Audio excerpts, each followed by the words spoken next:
또 우리 함께 아침 기도에 모인 우리 사랑하는 성도들, 또 오늘 말씀 가운데 하나님의 위로가 있기를 축복합니다. 스포츠 방송을 저는 굉장히 좋아합니다. 스포츠 방송을 좋아하는데 뭐 예를 들어서 야구 하면 팀이 많잖아요, 그렇죠?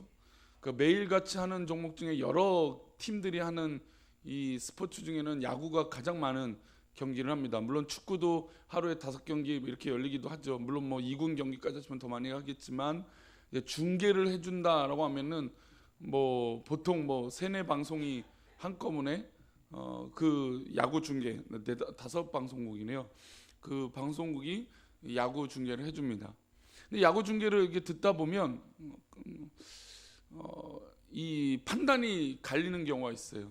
내가 이거를 봐야겠다. 이거는 좀 별로다. 이렇게 듣는 생각이 드는 게 있어요. 어떤 경우냐면 방송사마다 해설하는 사람이나 그 경기를 이게 인도하고 있는 진행하고 있는 방송 캐스터들 차이가 크기 때문이에요.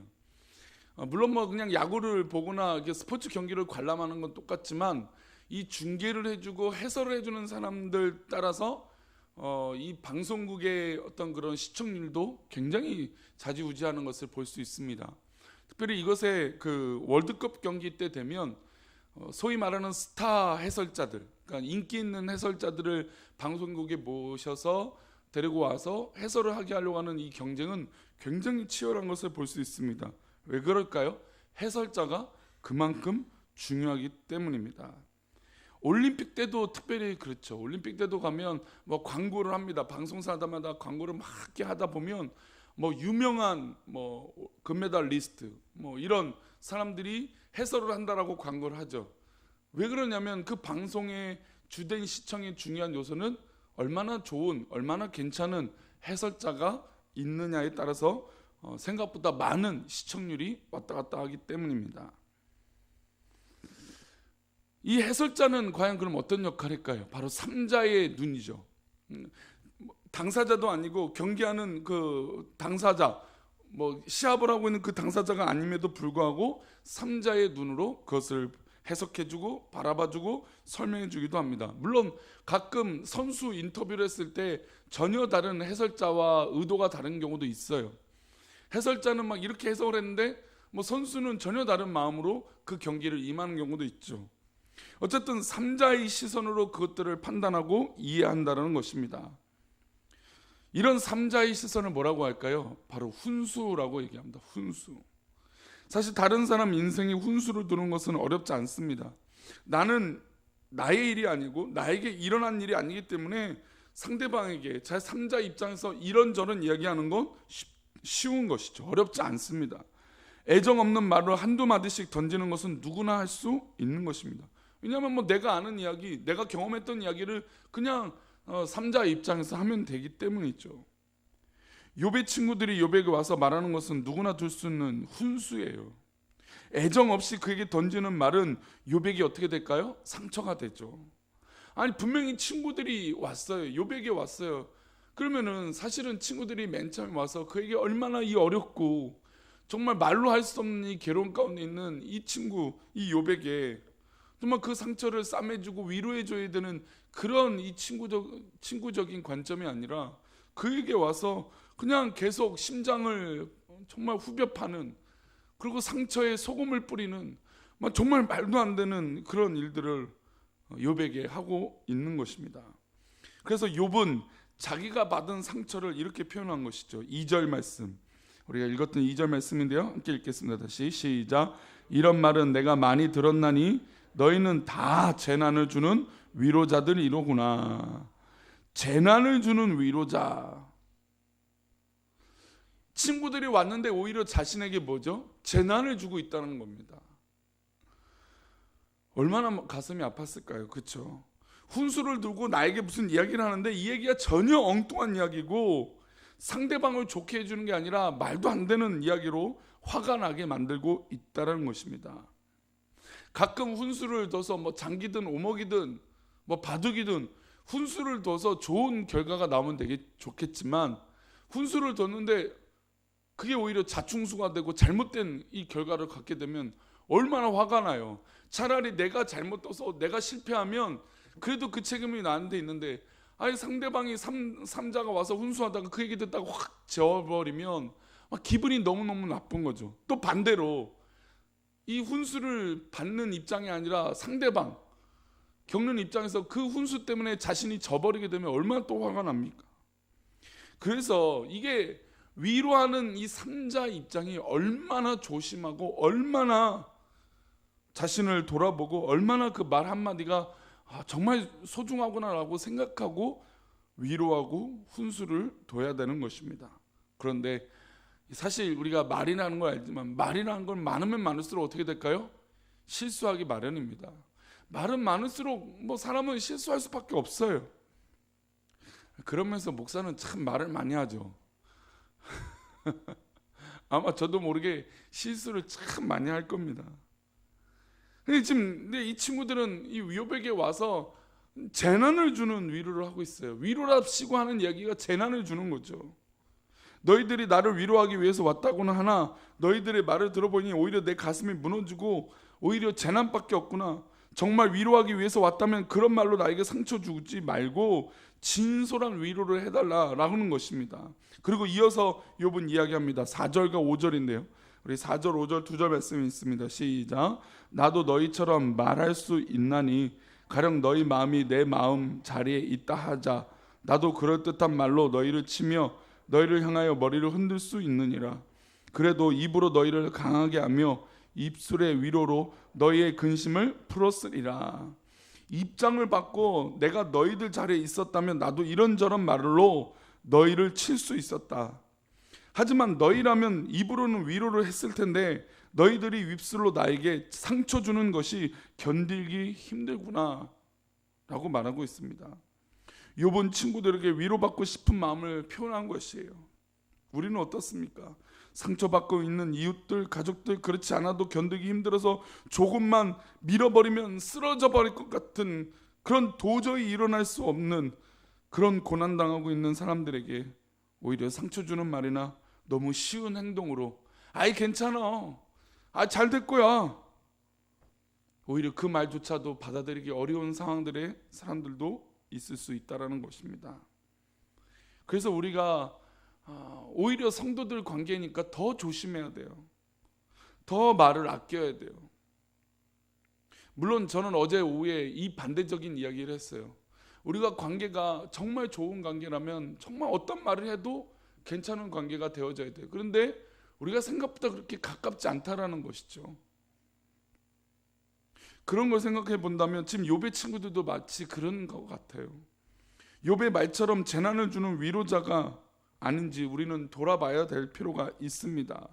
특별히 중직자들이나 앞장서서 일하는 사람일수록 더 그렇습니다. 분명히 별거 아니고 내 마음은 전혀 그렇지 않은데도 불구하고 요즘은 더 마음의 상처를 잘 받는 시대이기 때문에 분명히 별거 아니고 분명히 어떤 의도도 아닌 것을 알고 있음에도 불구하고 괜히 그 말 한마디가 나에게 어려움을 줄 때가 있다는 것이죠. 나의 말이 해설자들처럼, 방송국의 해설자들처럼 그냥 던지는 그런 그냥 인생에 판단하는 그런 마치 해설과 같은 그런 이야기를 쏟아내고 있는지도 모르겠습니다. 그들의 입장에서 손 한 번 잡아주는 것이 따뜻한 위로가 될 것입니다. 그래서 때로는 말 한마디보다 따뜻하게 안아주거나 손 잡아주는 게 더 큰 위로가 될 수도 있다는 것이죠.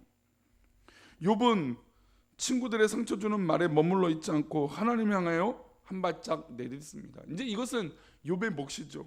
오히려 훨씬 더 나아진 모습으로 믿음의 모습을 보여주고 있습니다. 소망 없는 친구들을 향하여 소망 없는 말로 그들과 언쟁하지 않고 하나님께서 자신에게 이 보여주신 그 모습을 그대로 하나님 앞에 드리고자 합니다. 우리 12절과 13절인데요. 우리 12절 13절 읽어보겠습니다. 시작. 내가 평안하더니 그가 나를 꺾으시며 내 목을 잡아 나를 부셔뜨리시며 나를 세워 관역을 삼으시고 그의 화살들이 사방에서 날아와 사정없이 나를 쏘므로 그는 내 콩팥들을 꿰뚫고 그는 내 쓸개가 땅에 흘러나오게 하시는구나. 콩팥들을 꿰뚫고 쓸개가 흘러나오게 하셨다. 이 말은 자신의 모습이 형편없어졌다는 말입니다. 나의 내장과 장기가 다 터져서 바깥으로 나오게 되었으니 이제는 부끄러워할 것도 없다라는 것입니다. 지금 육체적으로 고통을 겪고 있는, 또 경제적으로 말할 것도 없고 인간관계도 다 끊어져 버리는, 이제는 아닌 척할 것 같이 무엇이 있겠습니까? 욥에게 남아있는 것이 무엇이 있고 숨길 수 있는 게 무엇이 있습니까? 아무것도 없는 거죠. 고난이라는 것이 그렇어요. 고난이 다가올 때 숨길 수 있을 때까지 숨길 수 있습니다. 그런데 숨길 수 없는 임계점이 있어요. 물을 한 방울만 탁 떨어지면 터질 거, 흘러내릴 것 같은 그런 임계점이 사람들에게는 한계가 있어요. 분명히 다 이기고 견디고 있는 것 같은데 어떤 말 한마디만 딱 들어도 모든 걸 다 그냥 쏟아버릴 것 같은 인간의 한계가 있다라는 것이죠. 지금 욥에게는 아무것도 남아있는 게 없었어요. 자신의 콩팥과 모든 쓸개가 땅에 흘러나올 정도로 나는 아무것도 없다라고 고백하고 있는 것이죠. 근데 저는 오히려 이게 더 건강해지는 것이라고 생각해요. 내 자존심이라고 생각했던 그 붙들고 있는 거, 그 마지노선, 그 임계점, 그 조그만 남아있는 그것, 오히려 그 자존심 때문에 붙들고 있다가 내 마음에 온전히 다 황폐해져 버리는 그런 갈기갈기 찢겨지는 그런 어려움이 우리 마음 가운데 생길 수 있다는 것입니다.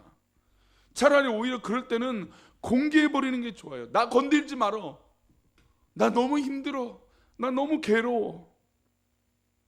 다른 사람에게 내 고통을 가려봐야 고통이 경감되지 않는데 모든 것을 다 오픈해버리는 것이 치유의 빠른 길이 됩니다. 욥은 하나님 앞에서 자신을 숨기지 않았습니다. 그래서 요즘은 상담하러 가잖아요, 그렇죠? 예전 같은 뭐 정신병원이라는데 요즘은 뭐 심리 상담, 뭐 이렇게 상담소처럼 이제 병원 이름들이 그렇게 변경이 되긴 하는데 가면 뭐 합니까? 근데 놀라운 건 그 병원을 가는 그 걸음이 중요하다는 거예요.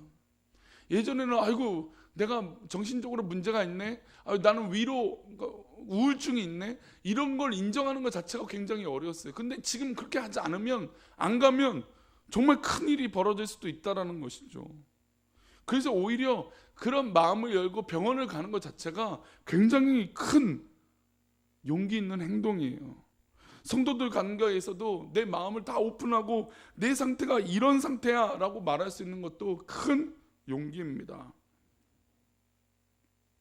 우리 욥기 16장 18절인데 우리 18절 읽어볼까요? 18절입니다.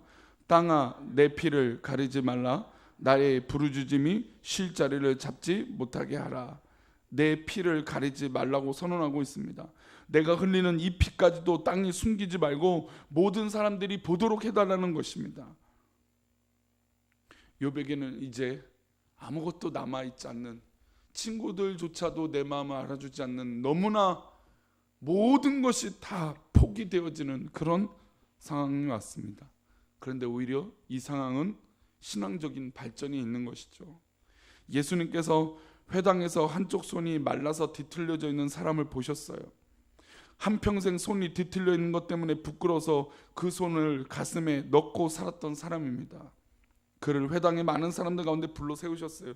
그리고 내 손을 내밀라고 예수님 말씀하셨습니다. 손이 꼬부라져서 가슴에 숨기고 별로 사람들에게 보여주지 않았던 그 사람이 부끄러웠지만 가슴에서 손을 꺼냈습니다. 사람들에게 보여줬습니다. 내밀었습니다. 어떻게 됐을까요? 그때 그의 손이 치유가 된 것입니다. 사람들에게 자기의 부끄러운 모습을 드러내고 예수님께 연약한 마른 손을 폈을 때 그의 손이 깨끗하게 회복되고 살이 오르고 치유되는 역사를 경험하게 된 것입니다. 알량한 자존심, 알량한 어떤 그런 나의 붙들고 있는 그 마지노선, 욥도 이제 하나님과 친구들을 향하여 숨길 것이 없는 것이죠. 자신의 연약한 것, 힘든 것을 다 드러냅니다. 나 힘들어 죽을 것 같아. 그런데 오히려 그때 치유가 일어나는 것입니다. 우리도 드러내야 해요. 나의 실력 없음과 연약함, 내가 온전히 무너지고 있으며 내 가슴이 지금 이렇게 찢어지고 있음을 주변에 기도하는 분들에게 드러내는 것부터 치유가 시작됩니다. 제가 특별히 우리 아침 기도에 오신 분들에게 한 가지 부탁드리고 싶은 건, 저희 가정 힘들지 않습니다. 그러니 우리 성도님들 혹시나 속상하고 억울한 일 있으면 아이고 목사님 바쁘고 힘들 텐데 지금도 어려울 텐데 내가 이 말하면 안 되지, 그러지 마십시오.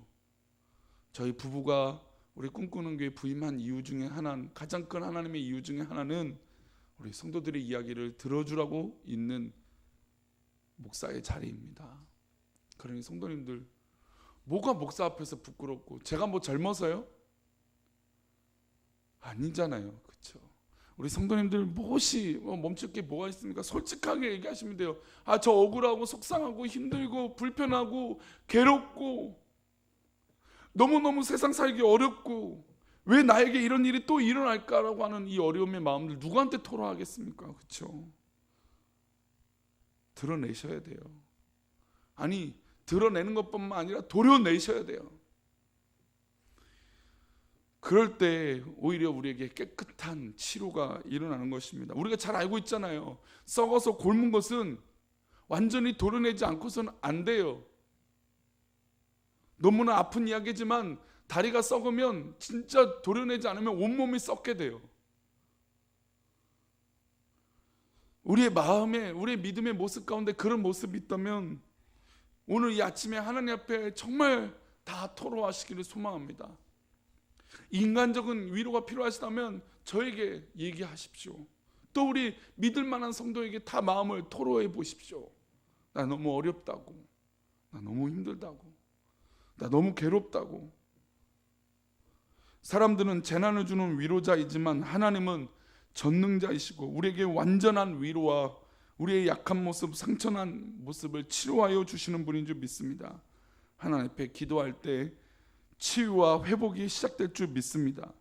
또 우리 특별히 아침 기도에 모인 우리 성도들이 이런 신뢰의 관계가 되기를 축복합니다. 아, 그래, 내가 우리 권사님한테는 이야기해야지. 아, 그래, 내가 우리 장로님, 우리 이사님, 또 우리 성도님들에겐 얘기해야지. 그런데 우리 교회는 그것이 부끄러운 교회가 되어서는 안 돼요. 아, 인정하고, 아, 존중해주고. 그러기 위해서는 어떻게 될까요? 들은 얘기에 대해서 입이 무거워야겠죠. 그래, 맞아, 온전히 기도해 주는 사람이야. 아, 온전히 내 편 되어주는 사람이야. 이런 우리의 편들이 많아지는, 진짜 건강한 편들이 많아지는 우리 공동체가 되기를 축복합니다. 엉뚱한 말로 사람을 위로한다고 하다가 오히려 상처 주는 것이 아니라 진정한 기도의 한마디, 진정한 위로의 한마디, 사랑의 한마디가 우리 꿈꾸는 교회 가운데 있기를 축복합니다. 우리 교회는 그래서 더 가능성이 있어요. 사실은 어느 교회보다도 더 이런 가식들이 없는 교회 중에 하나가 우리 교회예요. 괜히 제가 우리 교회 목사여서 이런 얘기를 하는 것이 아니라 우리 교회는 참 가식이 없어요. 사실 다 알아요. 성향도 잘 알고 성격도 잘 알고 그런 모습도 잘 알아요. 오픈이 다 됐어요. 우리가 지금 한 6개월 동안 이상 이렇게 매일같이 아침 기도하면서 그 사람에 대해서 너무너무 이제 잘 알게 됐어요. 이제 이거를 봉합만 잘하면 돼요. 깨끗하게 서로 이것들이 잘 톱니바퀴가 잘 굴러갈 수 있도록, 돌아갈 수 있도록 이제 서로 잘 끼워 맞추기만 하면 이제 아마 탄력을 받을 거예요.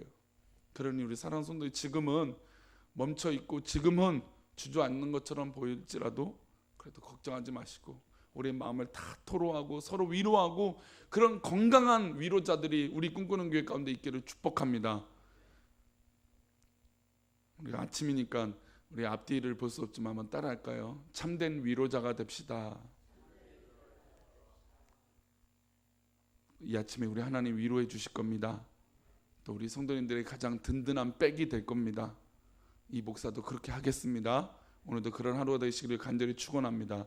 기도하겠습니다. 하나님, 오늘도 이 복된